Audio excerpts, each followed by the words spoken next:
Okay, here is the introductory video to being able to use a program called Geogebra, which will allow us to draw our geometric shapes and constructions and loci for this task. Now, to be able to find Geogebra, just go to a Google the web search and type in Geogebra. It is the first hit that's there. And we can click either on Geogebra, or I'd like you to go straight to the download button. Now, the download button doesn't mean that you necessarily have to download anything. You might see a little Java warning here. I'm going to click Run this time. I don't want the web start or the Geogebra premium version. I want the applet start. It says here nothing will be installed on your computer, so it's just going to run it on the internet.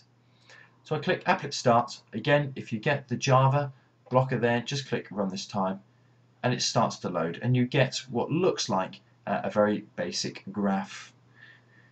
Now, actually I have a file already pre-prepared with a map in it for all the different tasks, and what I'd like you to do is to use the File, Open, and you'll be able to go to your resources page.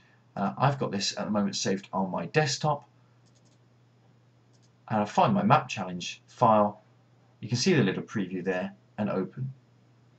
And before you attempt every single one of these questions, I want you to be able to open up the file and work from a blank file. Now let's just imagine that you've done some form of construction now and you want to be able to save this. Well, you're going to click on File, Save As. I want you to rename the file. I'm going to call mine Demo, because it's just a little demonstration file, and click Save, and that then is saved as the file. What I suggest that you do is when you come to use the Save As function, if you've done question 1, you're just going to write question 1 and probably just put your name after it.